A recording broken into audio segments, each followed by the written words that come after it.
The time to apply to get free tuition at SUNY schools starts next week. There's a long list of rules if you're thinking of applying, but the state is clearing up some of those rules that you should know about before filling out the application.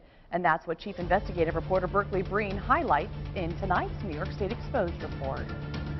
There are a ton of rules to get this scholarship, which gets you tuition free. Here's a new one. The state says if you get scholarships for things other than tuition, that will not count against you. Andrew Birch is a freshman at MCC. He wants to get into advertising. How would it help somebody like me? Well, obviously, reducing the financial burden of attending college. Stacy Boos is a single mom taking extra courses at MCC so she can go back to school and get a better nursing job. She already has tens of thousands of dollars in student loans. It's like a backpack on top of their bag, added on to the backpack with the books in it. So a break on tuition is what she needs. The official term for that break is the Excelsior Scholarship. Here's how it works. SUNY tuition at a four-year college is $6,470. If a student gets $2,000 in state tuition assistance, known as TAP, and another $2,000 in federal grants, the Excelsior Scholarship would cover the remaining $2,470. I've been in the financial aid business for over 20 years now. Susan Romano is the director of financial aid at SUNY Geneseo. She just reviewed the state's new guidelines for the scholarship. What you read, do you think it's fair?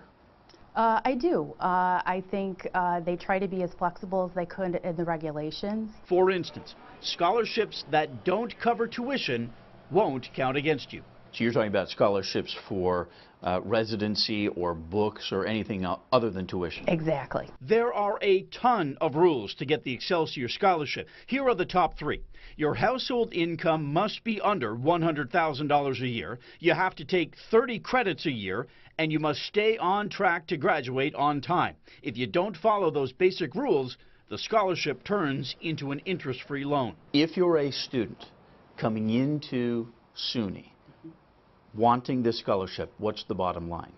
The bottom line is we want you to apply. The state decides whether you qualify. Being a recipient of that scholarship will mean a lot. The application window opens next Wednesday, June 7th. The window closes on July 21st. You apply online and you can actually get started tonight. On this story at WHEC.com, we have linked the state website that will alert you by email at the very first moment that you can apply for the scholarship. You just put in your email and you are signed up for the alert. Berkeley Breen, News 10, NBC. The governor says the scholarship will cost the state $163 million. The household income eligibility cap is $100,000 this year. It goes up to $125,000 in 2019.